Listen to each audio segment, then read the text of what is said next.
isbeddelka dowladda Puntland ay filayso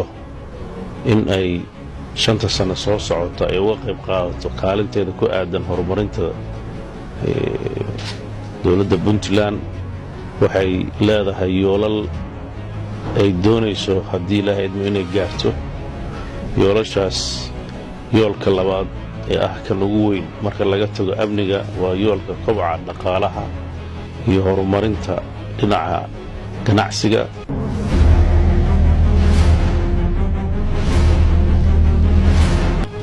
si hadafkaas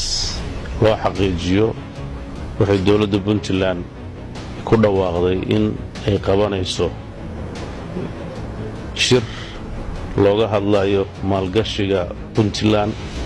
kaas oo aan rajaynayno in lagu soo bandhigo dhammaan fursadaha maalgashi iyo ganacsi ee ka jira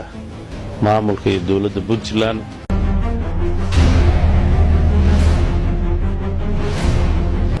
waxaan dhammaan dadka daneeyaasha maalgashiga Puntland ugu baaqaynaa uguna bishaaraynaynaa inay kulankaas ama shirkaas ama foorumkaas ay ka soo qayb galaan qabsoomi doona 15 bisha 9 ilaa 17 shirkaas wuxuu u yahay muhiim dowladda Puntland iyo dadka maalgashiga aba kaasoo aan rajaynayno inuu wax badan ka bedeli doono kobaca dhaqaalaha ee dalka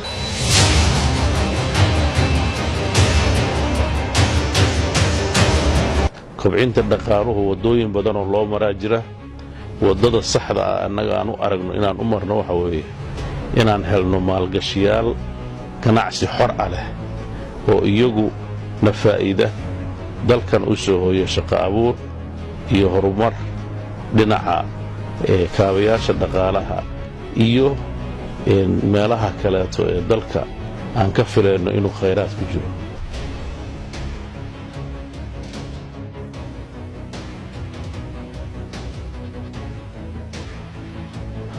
madashaas waxaan ku marti qaadaynaa cid walba oo danaynaysa Soomaali iyo ajnabiba kuwa dalka gudihiisa jooga iyo kuwa dalka dibadiisa jooga gobol kasta oo ay joogaan Soomaaliya waxaan rajaynaynaa inay noqdaan kuwii ka soo qayb gala dowladda Puntland waxay u saartay guddi heer wasiir ah iyo dad farsamo yaqaan ah oo kala shaqayn doona sidii uu hirgeli lahaa waxaan aad ugu rajo weynahay inuu foorumkaasi oo isugu jira soo bandhigid daraasado la sameeyay iyo soo bandhigid shirkadaha hadda ku howlan horumarka dhinaca dhaqaalaha iyo ganacsiga ay ku soo bandhigayaan adeegyada ay hayaan iyo fursadaha ka bannaan adeegyada ay hadda ka shaqeeyaan ee u baahan maalgelinta shisheeye iyo midda Soomaaliyeed ee qurbaha ku nool waxaan rajaynayaa kulankaasi inuu u furi doono fursad dadkii gudaha joogay ay ku helaan saaxiibo ama shuraako ama partner dibadeed oo ama Soomaali ah ama ajnabi ah muddada uu socdo waxay dowladda Puntland fududayn doontaa dhammaan tasiilaadka ay u baahan doonaan dadkaas imaanaya haddii ahaan lahayd dalka golka ay Soomaali ku soo geli lahaayeen iyo haddii ahaan lahaayeen fursadaha kaleeto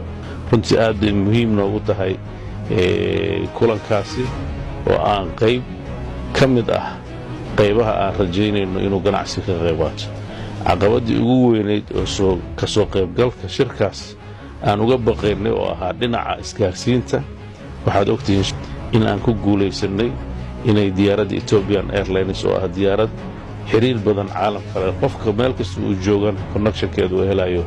inay shalay bilowday marka runtii fursad ay labaad bay noo tahay in dad aad u fara badan ay nagala soo qayb galaan dadkaasoo aan rajaynayno inay halka kala noqon doonaan fikrad fiican